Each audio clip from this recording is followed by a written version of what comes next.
The room was already locked down when I stepped inside. No phones, no smartwatches, no casual chatter.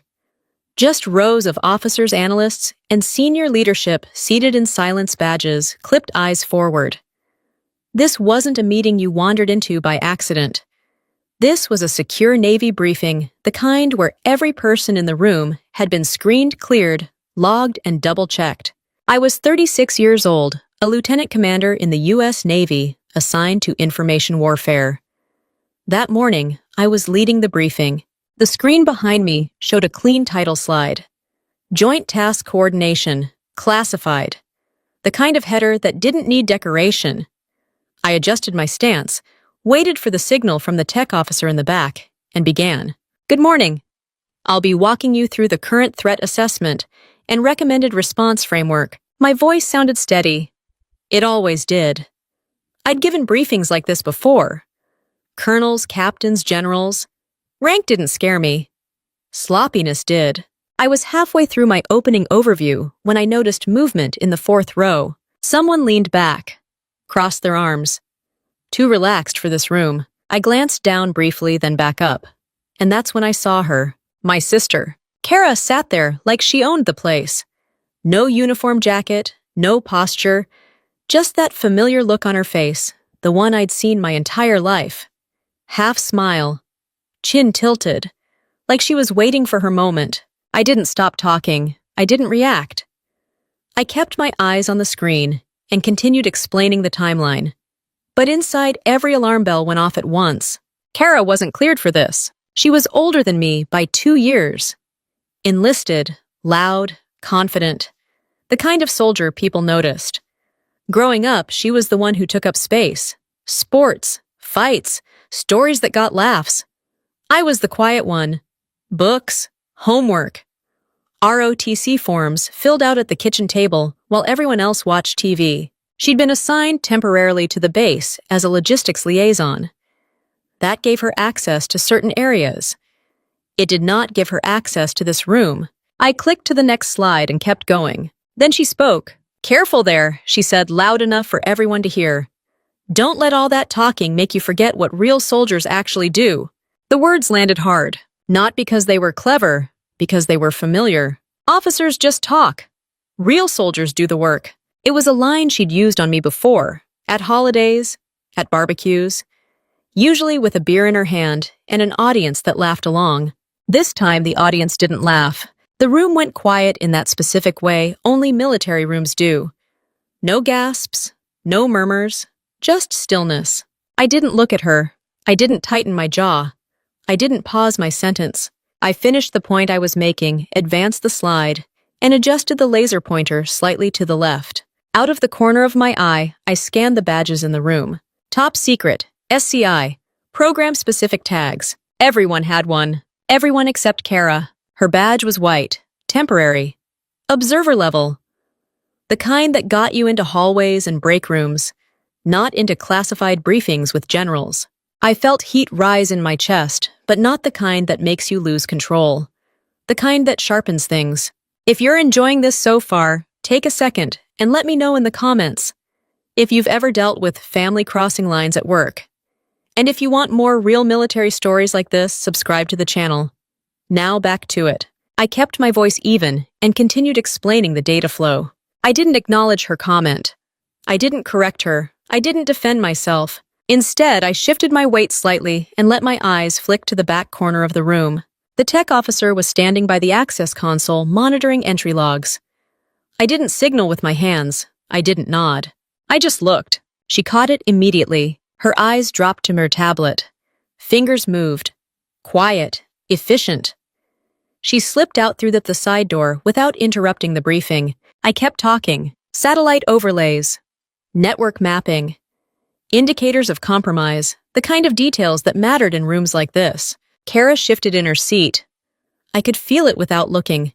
She was waiting for me to say something, waiting for me to snap back, waiting for the version of me she'd always known. She didn't get it. Exactly a few minutes later, the door opened again. This time it wasn't subtle. 2 members of base security stepped inside. No rush, no raised voices. Just professional neutral, unmistakable. They walked straight down the aisle. Kara turned around grinning. "Relax," she said, half laughing. "I'm just here to observe." No one smiled. The lead officer stopped beside her and spoke quietly but clearly. "Ma'am, you're not cleared for this briefing. You'll need to step outside." For the first time since I'd walked in, I looked at her. Our eyes met. She looked confused, then annoyed, then something else. Like she expected me to fix it, to wave it off, to tell them she was family. I didn't move. I didn't speak. I didn't stop the briefing. She stood slowly, muttered something under her breath about nerd meetings and followed them out. No hands on her arms, no scene, just procedure. The door sealed shut behind them with a soft click, and the room reset. No awkwardness, no commentary. No one turned to look at me like this was personal drama. They looked at the screen, at the data, at me as the officer in charge. I continued. Questions came from the front row. I answered them. One general leaned forward, asked for clarification on response timing. I gave it. Another asked about coordination with allied partners. I addressed it. The interruption didn't come up again. By the time I reached the final slide, the room was fully locked back in, focused, professional. If anything, the authority on the floor felt more settled than before. I wrapped up the briefing, thanked the room, and waited for the dismissal. Chairs shifted, papers gathered. Quiet conversations started as people filed out. A captain passed me on the way out and gave a short nod. A general paused just long enough to say, "Good work, Commander." Not my first name, my rank. I logged out of the system, collected my notes, and stepped out into the hallway. The silence out there felt heavier than the room I'd just left. My phone buzzed in my pocket, but I didn't check it. I already knew who it would be. The fallout never starts where the rules are clear. My phone vibrated again as I stepped through the corridor doors, and this time, I didn't slow down to pretend I hadn't felt it. The hallway outside the secure area looked the same as it always did. Gray walls, fluorescent lights, people moving with purpose, but not urgency.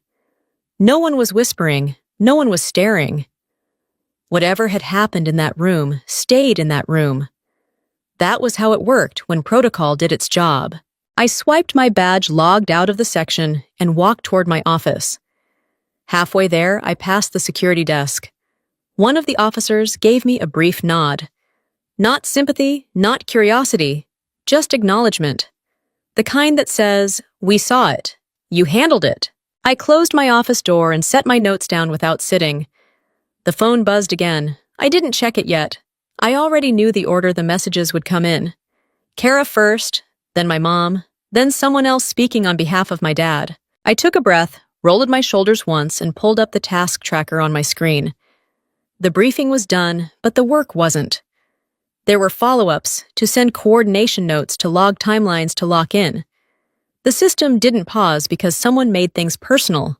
A few minutes later, there was a knock. "Commander," one of my analysts said through the door. "Come in." He stepped inside, careful with his posture, in the way junior officers get when they're not sure if they're interrupting something important.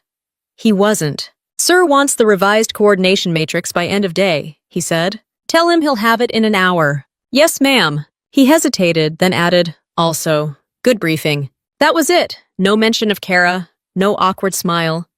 He turned and left. I finally sat down and checked my phone. 3 missed calls, all from Kara. A text followed immediately. "You really did that." I didn't respond. Another buzz. "You embarrassed me in front of everyone." I locked the phone and set it face down on the desk. In my world, embarrassment is a personal feeling. Clearance violations are not. The difference mattered. I opened a secure email window and started drafting the post-brief summary. Facts only. No commentary, no deviations. I typed fast, the way you do when your head is already ahead of your hands. 10 minutes and my office phone rang.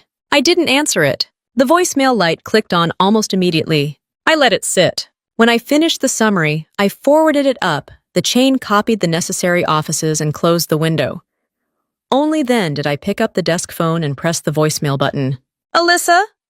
My mother's voice said, already tight. "I just spoke to your sister. What happened in there? Not hello, not are you okay? Just what happened." She continued before I could respond. "She said you had her escorted out. In front of generals. Why would you do that to her? I leaned back in my chair and stared at the ceiling tiles. I didn't have her escorted out, I said evenly. Security did. There was a pause. I could picture it. The look she got when things didn't line up with the version she'd already decided was true. Well, you could have handled it privately, she said. She's family. It wasn't a private space. She was just joking, my mom replied. You know how she is. I did know. That was the problem. That room doesn't run on jokes, I said. It runs on clearance. My mom exhaled sharply. You always take things so literally. I almost laughed. Almost. This isn't a family dinner, I said. It's a secure briefing. There was another pause, longer this time. I just think you could have been more understanding, she said. She's been through a lot. I didn't argue. I didn't explain. I didn't bring up how many nights I'd slept in my office, or how many polygraphs I'd sat through, or how many times I had swallowed comments like that without pushing back. Okay, I said. She clearly hadn't expected that, okay? Yes. Well, she said, thrown off. We'll talk later. Sure. I hung up before later turned into now. The phone buzzed again on my desk. This time, a text from my aunt. Your father says you crossed a line. Family doesn't do that to each other. I read it once. Then again. Crossed a line. I deleted the message without replying. At work, lines are written down. They're posted on walls. They're briefed, acknowledged, and enforced. You don't cross them because you feel like it. You don't get a pass because of your last name. I stood up and grabbed my cover. The afternoon coordination meeting was starting in 10 minutes, and I wasn't about to walk in late. As I stepped back into the hallway, I caught sight of Kara at the far end. She was standing near the elevators, with her arms crossed, jaw tight, talking to one of the logistics supervisors. She laughed too loudly at something he said, like she was proving she was fine. She saw me. Her expression shifted instantly. The laugh dropped, her shoulders squared. She took a step toward me, then stopped when she noticed the captain walking beside me. Commander, he said, nodding. Conference room 3. Yes, sir. We kept walking. Behind us, I heard Kara scoff. I didn't turn around. Inside the meeting, the mood was business as usual. Updates, timelines, dependencies. No one mentioned the morning. No one asked questions they didn't need answered. That was the thing Kara never understood. In spaces like this, the absence of reaction wasn't dismissal. It was confirmation that the system had absorbed the disruption and moved on. When the meeting wrapped, the captain paused by the door. You handled yourself well earlier, he said quietly. Thank you, sir. That kind of restraint, he added, isn't easy. I know. He gave a short nod and left. By the time I returned to my office, the messages had slowed. One final text from Kara sat on my screen. You think you're better than me now. I stared at it for a long moment. Then I set the phone down again and opened the next task on my list. Because whether she believed it or not, that day had never been about who was better. It was about who understood the rules of the room and who didn't. The captain's words followed me back down the hallway, not because they surprised me, but because they landed where nothing from my family ever had. I dropped into my chair and pulled up the shared workspace. New messages were already stacked in the queue. Requests for clarification. Minor adjustments. A couple of acknowledgments from offices that rarely sent them. The briefing had done what it was supposed to do. The system absorbed it and kept moving. My phone stayed face down on the desk. Around mid-afternoon, a notification slid across my screen. Meeting follow-up with senior leadership. Optional attendance. Optional didn't mean optional. It meant show up if you wanted your name remembered. I grabbed my cover and headed out. The conference room was smaller than the briefing space, but still formal. Long table, fewer seats, fewer people. The kind of room where you spoke when asked and listened the rest of the time. I took a seat near the middle and opened my notebook. The discussion picked up where the morning left off. Refinements to response posture, timing considerations, questions about interagency coordination. When my name came up, it wasn't in reference to what had happened earlier. It was tied to a data point, a recommendation, a decision. Commander Monroe, a general, said, glancing up from his notes. Can your team support that timeline? Yes, sir, I said. With the resources already allocated, we can meet it. Good, he replied and moved on. No hesitation, no second look. That was the difference. In this room, I wasn't someone's sister. I wasn't a personality. I was a role, and the role mattered. When the meeting ended, I gathered my things and stood with the others. A rear admiral lingered near the door, talking quietly with one of the NSA liaisons. As I passed, he stopped me with a raised finger. "Commander," he said, "your briefing this morning was clean. Appreciate that." "Thank you, sir." He nodded once and returned to his conversation. I stepped out into the hall and let the door close behind me. That's when I checked my phone. 3 new texts, all from family. My aunt again. A cousin I hadn't spoken to in months. And my dad. He hadn't called. He'd sent a single sentence. "Your sister says you humiliated her." No question mark, no context. I stared at the screen longer than I needed to. Not because I didn't know what to say, but because I knew exactly what would happen if I said anything at all. I typed, then deleted. Typed again. Deleted again. Finally, I locked the phone and slid it back into my pocket. I'd learned a long time ago that explaining yourself to people who had already chosen a side was just a slower way to lose. Back at my office, the door was open. One of my junior officers stood inside, flipping through a binder. "Sorry, ma'am," she said when she saw me.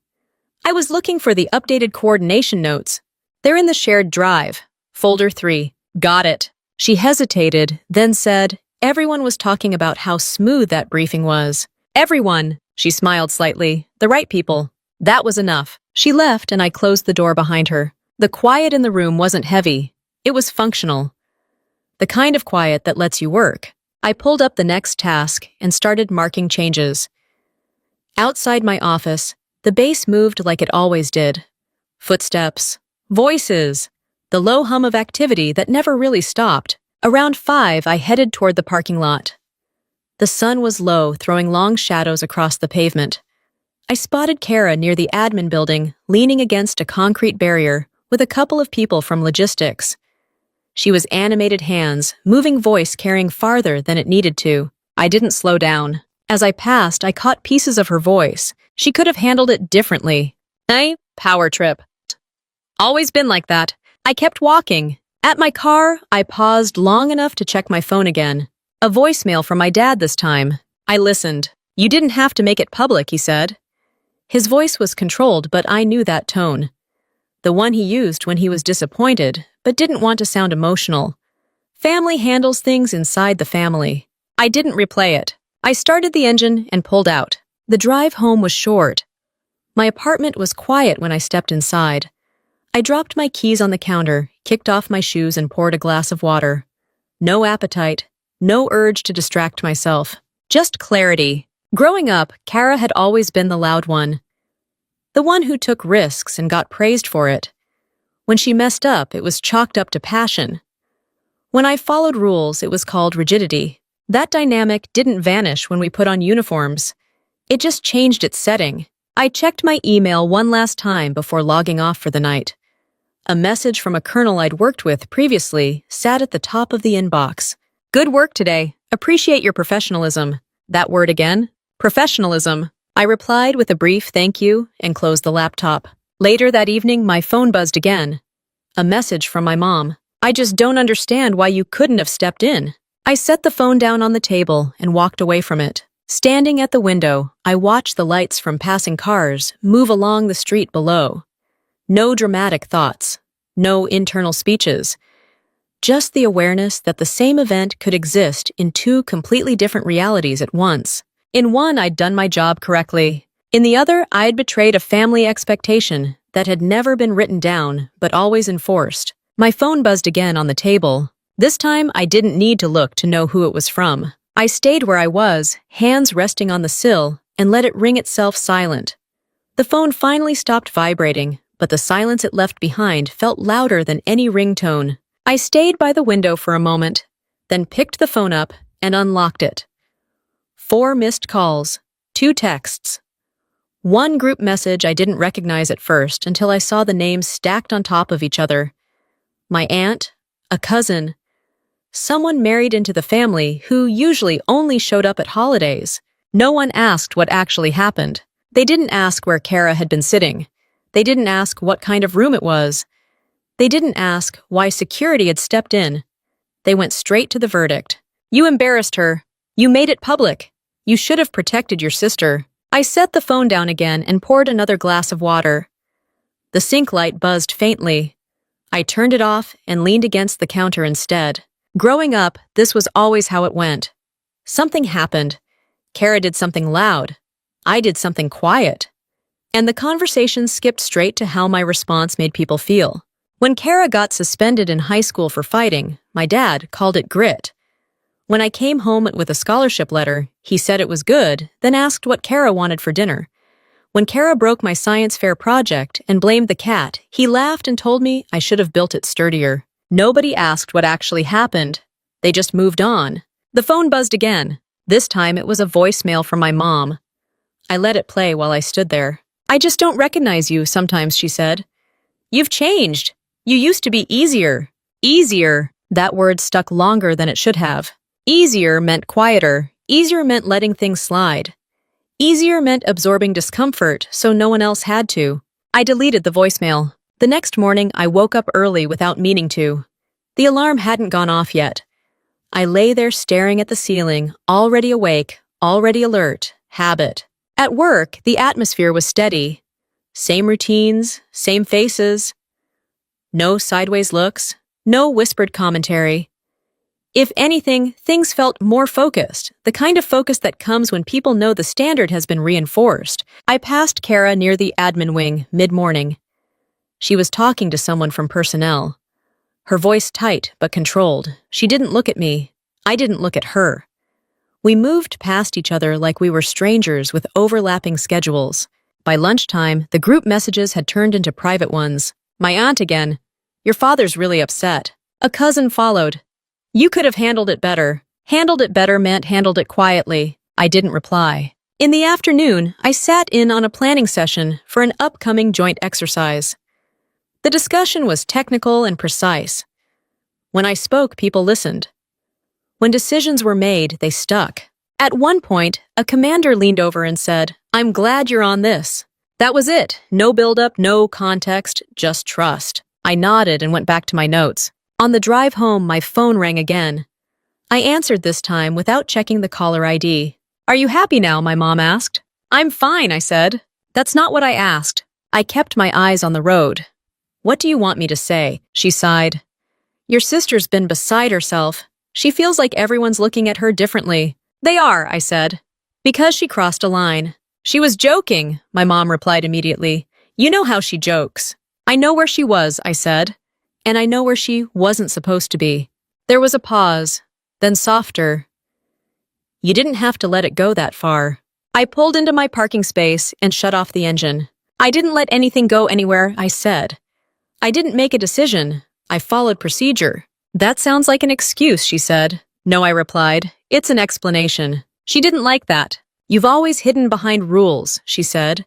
"It makes you feel important." I laughed once short and sharp before I could stop myself. "No," I said. "It keeps everyone safe." Silence on the other end. "We raised you better than this," she said finally. I hung up without responding. Inside my apartment, I dropped my bag and stood there for a moment, hand still on the door handle. The place felt smaller than it had the night before. Not because anything had changed, but because I had. I thought about the commissioning ceremony years ago, how I'd stood there in uniform, waiting to see if anyone would show up, how I'd smiled through it when no one did, how I'd told myself it didn't matter. It mattered, just not in the way I'd expected. Later that evening, a notification popped up from a family group chat I'd muted years ago but never left. "Your sister is devastated. This didn't have to happen." I scrolled back through the messages. They were all the same. Variations of disappointment. Appeals to loyalty. Assumptions stacked on top of assumptions. Not one person asked if I was okay. Not one person asked what kind of pressure I'd been under, or what that room required, or what it meant to be responsible for information that could affect people far beyond our last name. They weren't curious. They were certain. I locked the phone and set it on the table. At work, I was Commander Monroe. Clear role, clear authority, clear expectations. At home, I was still the difficult one. The rigid one. The one who made things uncomfortable by refusing to smooth them over. I rinsed out my glass and put it in the sink. Outside, the city noise carried up through the open window. Life moving, Unbothered. I checked my calendar for the next day. Early meeting, then a coordination call, then a review session I'd volunteered to lead. I shut the laptop and turned off the light. The rules hadn't changed. The system hadn't flinched. Only the people who expected me to bend were acting surprised that I didn't. I scanned my badge at the gate the next morning and felt the pause before the green light came on. It was brief, barely noticeable, long enough to tell me things were being looked at more closely than usual. Inside the building, everything ran on schedule. Same faces, same routines. But the atmosphere had shifted just enough to register. Conversations stopped a half-second earlier when I walked by. People were polite, professional, careful. That was the cost, not punishment, attention. By mid-morning, I'd already answered 3 follow-up questions that had nothing to do with the work itself. Clarifications about process. Documentation requests that were technically routine, just more thorough than usual. I didn't take it personally. When something unusual happens, the system checks its seams. That's how it stays intact. Still, it slowed things down. During a coordination call, one of the liaisons asked me to repeat a point I'd already sent in writing. Not because he hadn't read it, but because he wanted it said out loud on record. I said it again, calm, clear. After the call, my deputy stepped into my office. "Everything okay?" he asked. "Yes," he nodded. "You're getting a little extra scrutiny." I noticed. "It'll pass." "I know." He hesitated. "For what it's worth, no one thinks you mishandled anything." I didn't ask, I said, not unkindly. He smiled once and left. At lunch, I sat alone by choice. Not because anyone avoided me, but because I didn't feel like navigating conversations that weren't actually about food. My phone buzzed twice in my pocket. I ignored it. Across the room, I saw Kara near the vending machines with a small group from logistics. She was talking with her hands again, voice pitched just high enough to draw attention. I caught fragments as I passed. Just following orders. Power went to her head. Always been like this. The words didn't sting the way they used to. They landed flat, like something I'd already processed. What bothered me was how familiar the pattern was. When Kara messed up, the story was always about someone else's reaction. Someone else's rigidity, someone else's lack of empathy. I didn't confront her, I didn't slow down. Back at my desk, I pulled up the planning document for the upcoming joint exercise. It was a complicated operation with multiple agencies involved, and the margin for error was thin. This wasn't the kind of assignment you coasted through. I leaned into it. By the afternoon, the extra scrutiny turned practical. A request came down asking me to submit an additional risk assessment. Not because they expected a problem, but because they wanted it documented. I wrote it, thorough, precise, no commentary. The system doesn't reward defensiveness. It rewards competence. Later, as I walked to another meeting, a junior officer fell into step beside me. "Ma'am," he said quietly. "I just wanted to say, I noticed what you did." I stopped walking. He froze slightly, then continued. "You didn't make it personal." That mattered. I nodded once. "Thank you." He looked relieved and peeled off down a side corridor. Not everyone needed explanations. Some people just needed to see the standard held. That evening, my phone finally forced the issue. A call from Kara. I let it ring once, twice, then answered. What she said immediately. "No greeting, no build-up. You enjoying this? Enjoying what? Everyone treating me like I'm radioactive," she snapped. "Like I did something wrong." "You did," I said. There was a sharp laugh. "Unbelievable. You really think you're that important now?" "I think the room mattered," I replied. "And you didn't." Silence. "You always do this," she said. "Hide behind rank, hide behind rules." "No," I said. "I stand in front of them." She scoffed. "You could have pulled me aside." "I didn't have that option." "You didn't even try." "I didn't need to." Her voice dropped. "You liked watching them walk me out." I didn't answer right away. "I didn't feel anything," I said finally. "That should tell you something." She hung up. I set the phone down and stared at the screen for a moment before locking it. At home, the quiet felt earned. I ate dinner standing up half-focused on the latest updates coming in from another agency. The work was moving faster now, smoother. People had adjusted. Around 9, an email came through marked high priority. Not a reprimand, a tasking. Lead coordination for the next phase. I read it twice, then forwarded it to my team with a short note. We start in the morning. No congratulations. No commentary. Just trust. I shut the laptop and leaned back in the chair. Choosing authority over family didn't come with applause. It came with weight. With being watched more closely, with having fewer places to hide.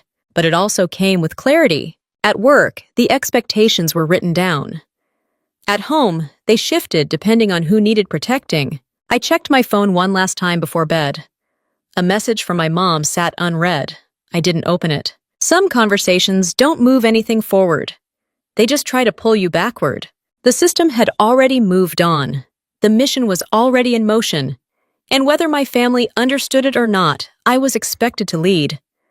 I answered the first message of the morning without opening it, deleting the notification as I walked past the security desk and into the building. The elevator ride was quiet. 2 officers stood with me, eyes forward, no small talk. When the doors opened, the day snapped into motion the way it always did. Calendars filling people, moving work, taking precedence over whatever noise tried to follow us inside. My inbox was already stacked. Request from 3 offices. A confirmation from the joint exercise team. A note from legal asking for a minor clarification on language. Routine but tight the way things get when timelines compress. I settled in and started working. Around mid-morning, I heard Kara before I saw her. Her voice carried down the corridor, from logistics confident and familiar. The tone she used when she wanted the room to bend around her. Laughter followed. Not the easy kind. The kind people use to keep things light when they don't want to get involved. I didn't look up. A minute later, someone tapped on my open door. Commander, the logistics supervisor said, posture careful. Do you have a second? Make it quick, I said, eyes still on my screen. He stepped inside and lowered his voice. There's been a little friction over badge access. What kind of friction? Your sister, he said. She's been moving through areas she's not assigned to. Says it's fine because you're her sister. I stopped typing. That's not how access works, I said. I know, he replied quickly. I just wanted you aware before it turns into something formal. Thank you, I said. It won't. He nodded and left. I pushed back from the desk and stood. Not in a rush. Not angry, just decisive. Kara was leaning against a counter near the logistics bay, boots crossed at the ankles, chatting with 2 enlisted sailors. She looked relaxed, like the building belonged to her. I approached and stopped a few feet away. Specialist Monroe, I said. She turned, eyebrows lifting in exaggerated surprise. Wow, formal now. You're out of your assigned spaces, I said. That ends today. She laughed. Come on, I'm not hurting anyone. That's not the standard. She rolled her eyes. You really going to do this here? Yes. One of the sailors shifted uncomfortably and excused himself. The other followed. The space cleared quickly. You're acting like I'm some outsider, Kara said. I work here too. You're assigned here, I corrected. That's different. She stepped closer, lowering her voice. You're doing this because of the other day. I'm doing this because of today, I said. Her jaw tightened. You think a couple of bars on your chest give you the right to talk to me like this? They give me responsibility, I said, which you're testing. She scoffed. Unbelievable. You always needed rules to feel important. I didn't raise my voice. I didn't mirror her posture. Return to your assigned areas, I said. If you're unclear on them, your supervisor can walk you through it. She stared at me for a long second, then laughed sharply. You're really enjoying this. I met her eyes. No. That seemed to throw her more than anything else. She opened her mouth, then closed it, then turned away with a dismissive wave. Whatever, she muttered. Have fun being in charge. She walked off. I stood there long enough to watch her badge swipe at the corner turnstile. Green light. She disappeared down the hall. Behind me, someone cleared their throat. A lieutenant from operations stood nearby, tablet tucked under his arm. He hadn't been there a moment ago. Or maybe he had. You handled that cleanly, he said. Thank you. He nodded and moved on. Back in my office, I logged the interaction. Not a complaint, not a report, just a note. Time, location, words used, actions taken. Patterns matter, not drama. Patterns. By afternoon, the ripple reached further. An email from personnel flagged a review of temporary access permissions across the base. Standard language. No names mentioned. no accusations, just process tightening. I forwarded it to my team with a one-line note. Be precise. At 3, a planning session ran long. People debated contingencies. I cut through where needed redirected, where it didn't. The work stayed the work.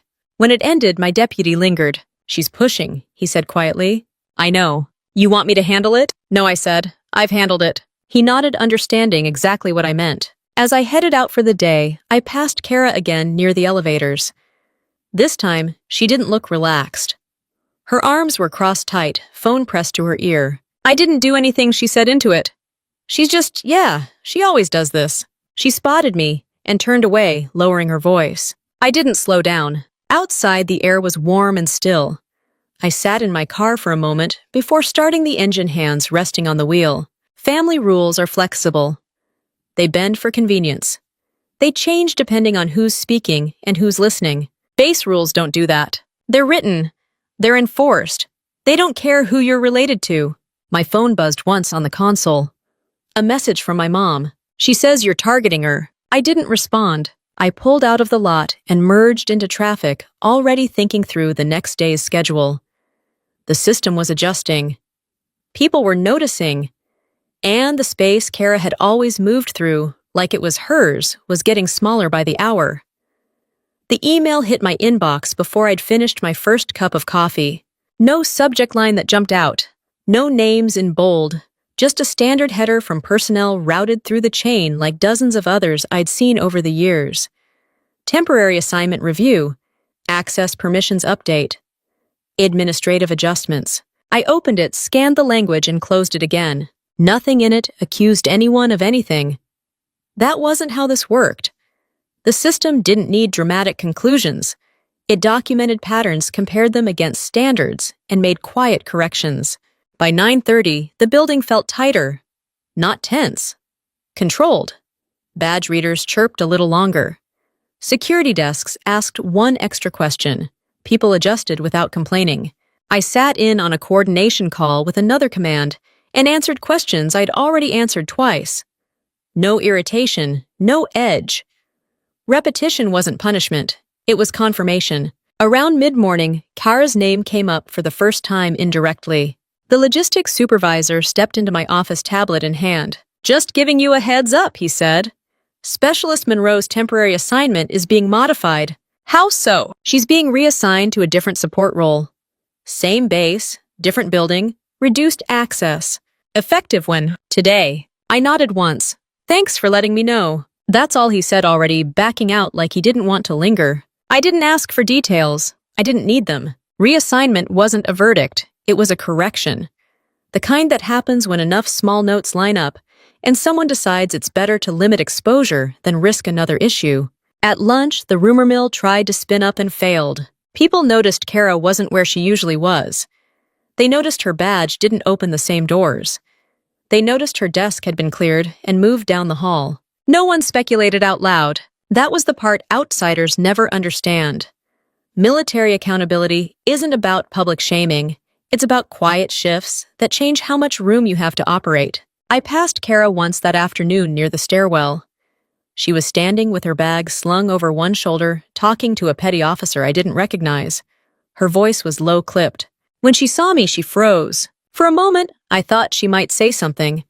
Instead, she looked past me and walked away without a word.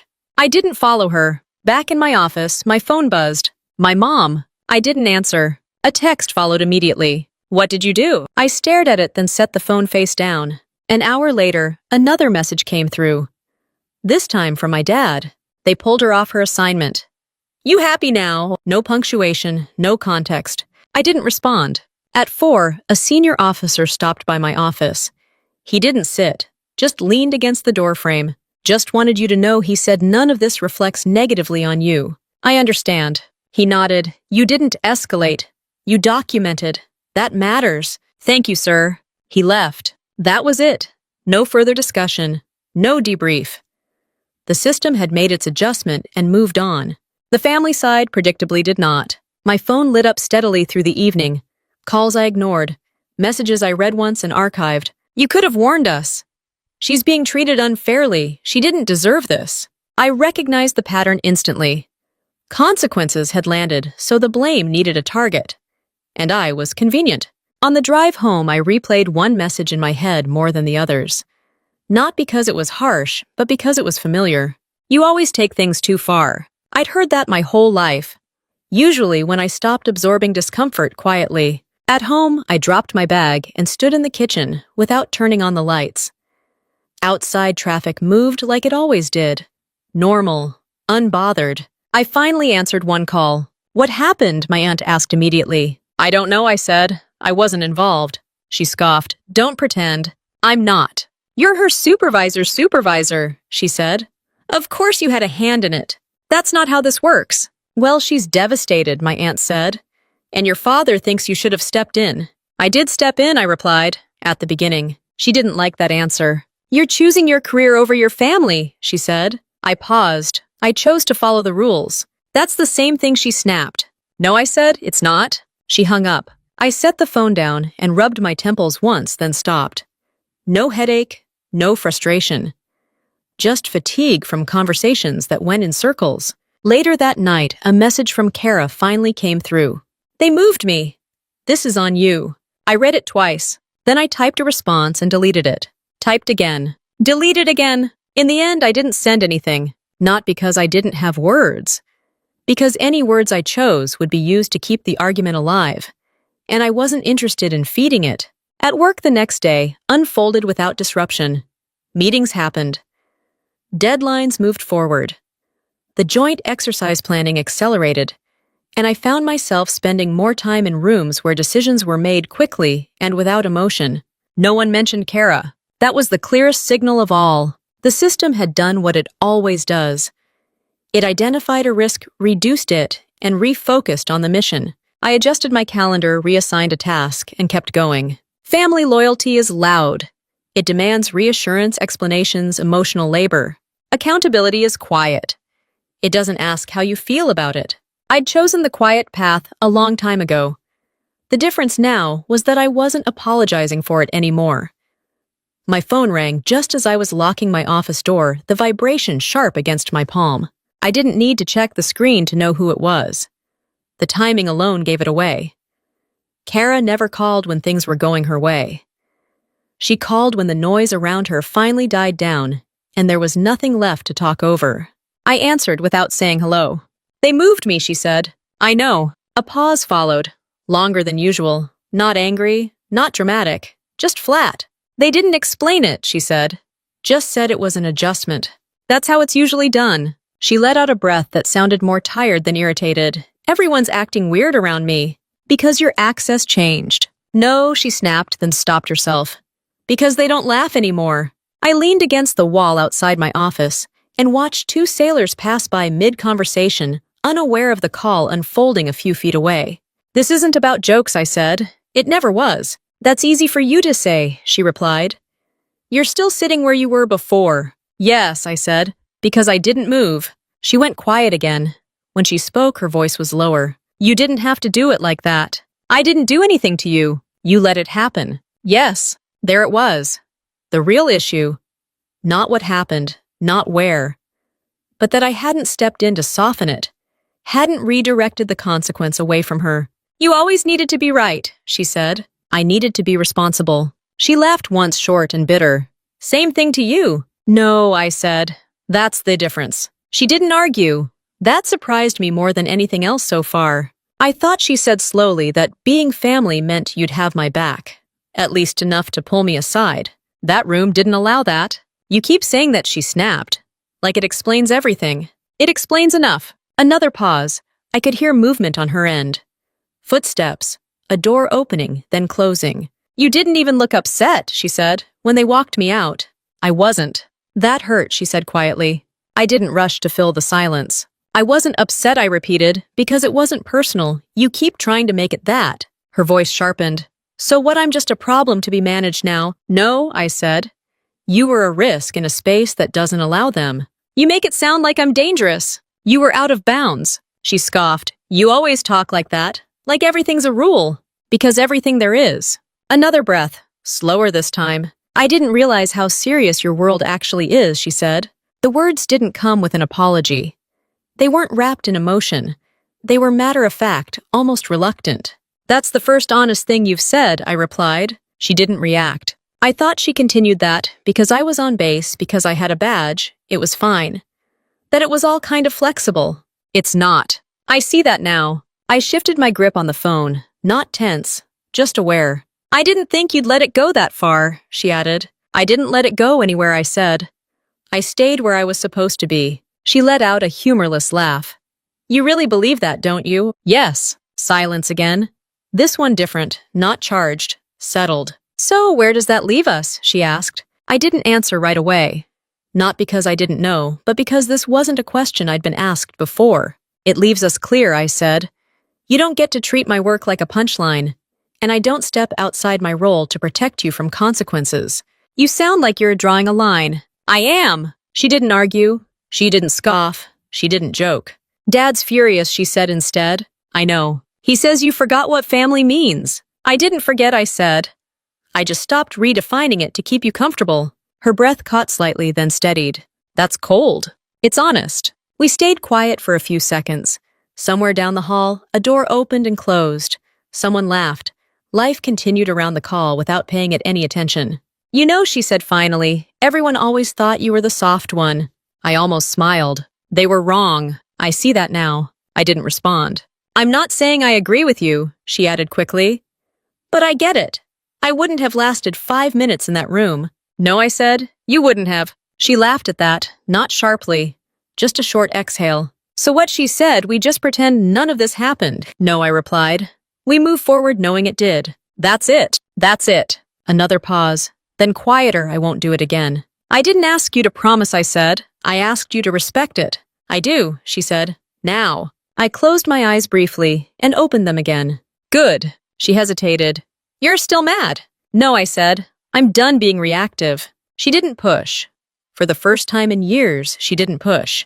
"I should go," she said. They moved my desk. "It's different." "I know." We ended the call without a goodbye. I stood there for a moment longer, phone still in my hand, then slid it back into my pocket and headed down the hallway. The building felt the same as it always did.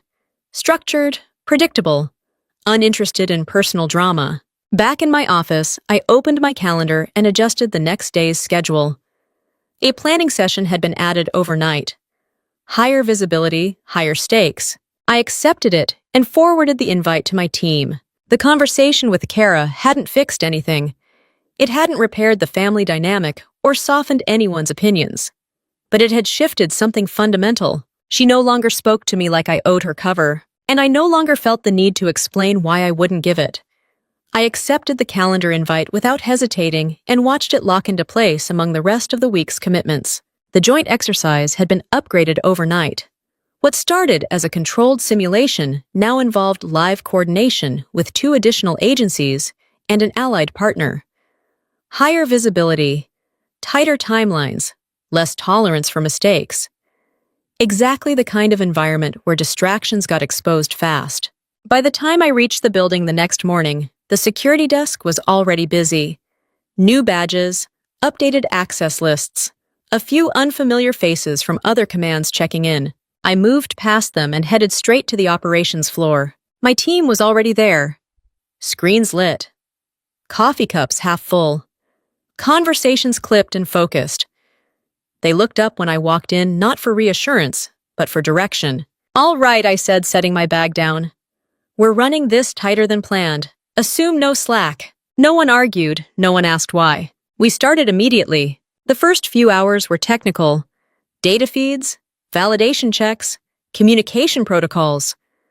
I moved between stations, answering questions, redirecting when needed, cutting off side conversations before they became time sinks. A liaison from another agency pushed back on a recommendation halfway through the morning. "That reroute introduces latency," he said. "It reduces exposure," I replied.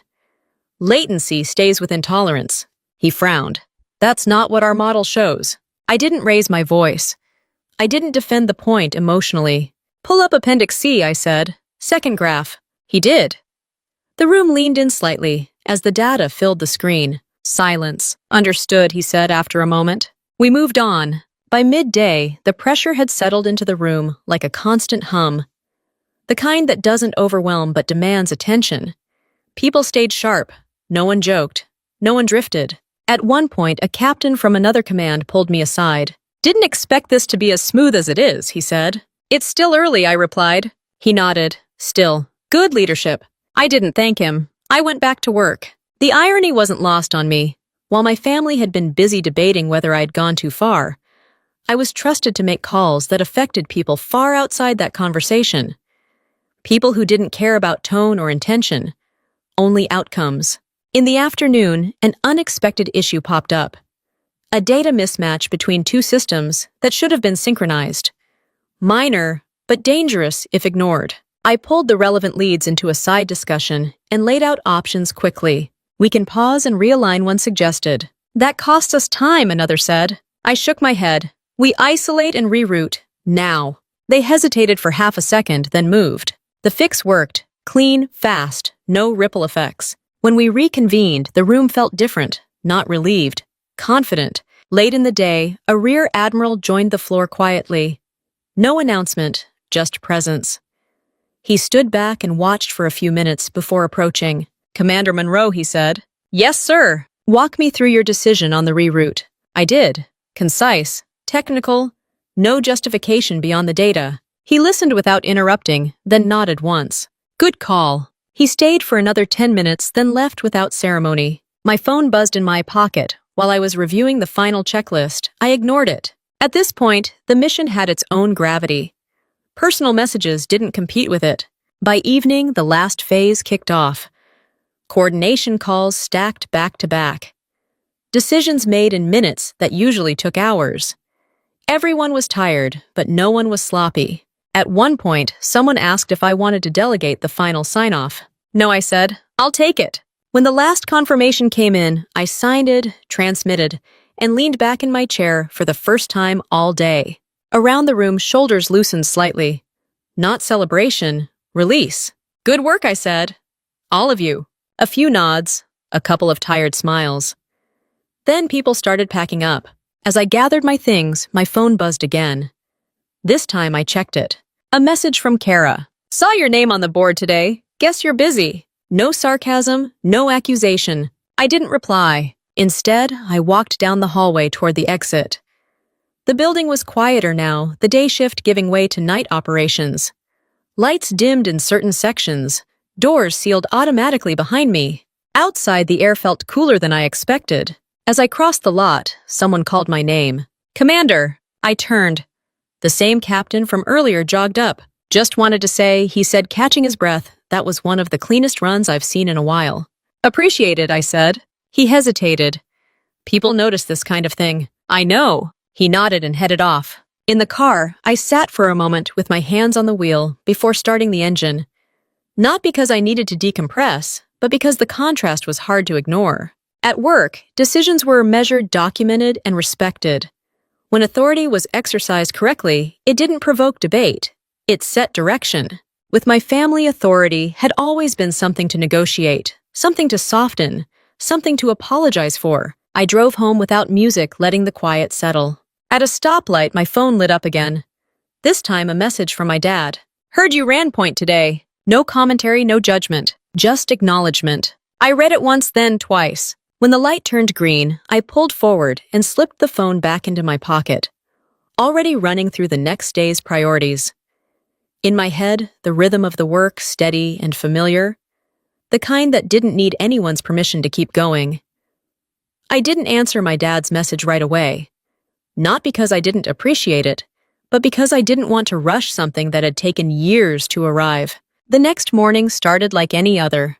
Alarm, shower, uniform, coffee strong enough to do its job. The base looked the same as it always did when I pulled in. Flags steady, guards alert. Nothing about the place reflected the shift that had happened inside me, and that felt right. At work, no one mentioned the joint exercise anymore. Success in this world has a short shelf life. Once it's done, it becomes the baseline.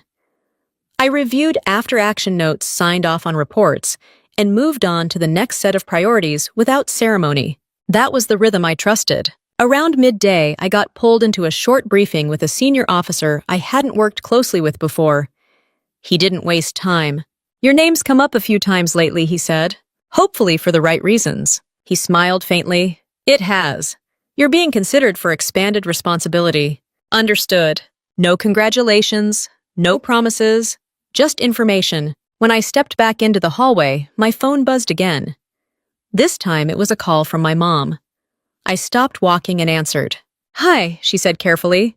Hi. I talked to your father, she said. He said he heard you handled something important this week.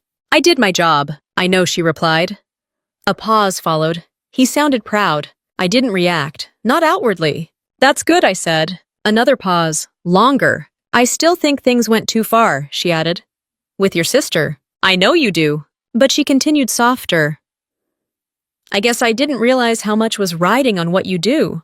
I tried to explain that. I know, she said. I didn't listen very well. I leaned against the wall and watched a group of sailors pass by laughing about something unrelated to either of us. She's adjusting, my mom said. Kara.